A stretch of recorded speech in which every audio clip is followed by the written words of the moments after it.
ஐராவதர் ஆலயம். நம்மில் பலரும் அது நடக்கும் இது நடக்கும் என்ற நம்பிக்கையில்தான் எந்த ஒரு ஆலயத்திற்கும் செல்கின்றோம்.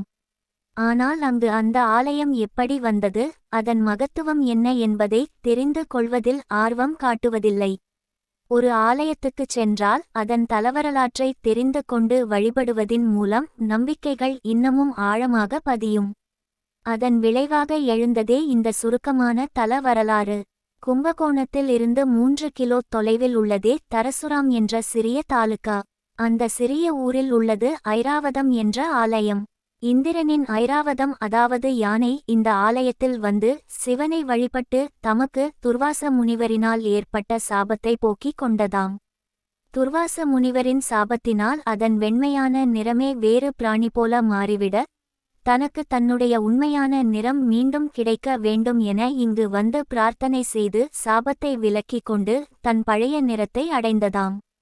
தேவலோகத்தில் இருந்து தற்போது ஆலயம் உள்ள இடத்துக்கு வந்து லிங்க வடிவில் இருந்த சிவபெருமானை வழிபட்டு வணங்கியதினால் அந்த சிவலிங்கம் ஐராவதர் பெயரிலேயே அமைந்ததாம்.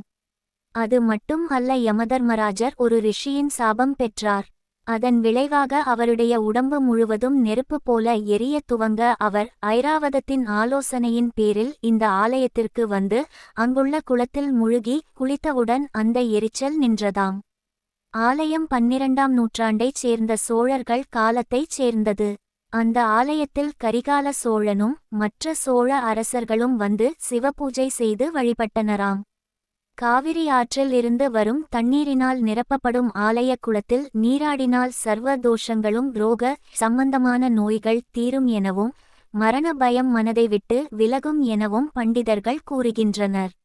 அவர்கள் மேலும் கூறுகையில் அதற்கு காரணம் ஐராவதம் அருகில் இருந்த காவிரி ஆற்றில் இருந்து தண்ணீரை தன் துதிக்கையில் கொண்டு வந்து சிவலிங்கத்தின் மீது அபிஷேகம் செய்ய அந்த புனித நீர் அருகில் இருந்த குளத்தில் சென்று விழுந்ததாம்.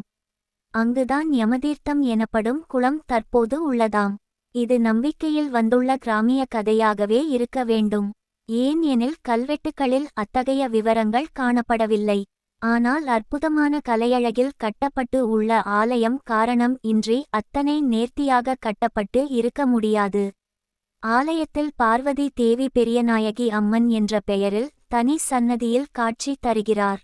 சிவன் சன்னதியை குதிரைகள் ஒரு இரதத்தில் இழுத்துச் செல்வது போல காணப்படுகின்றது. இந்த வீடியோ உங்களுக்கு பிடிச்சிருந்தா லைக் பண்ணுங்க, ஷேர் பண்ணுங்க, கமெண்ட் பண்ணுங்க. மறக்காம இந்த சேனலை சப்ஸ்கிரைப் பண்ணுங்க. நன்றி, வணக்கம்.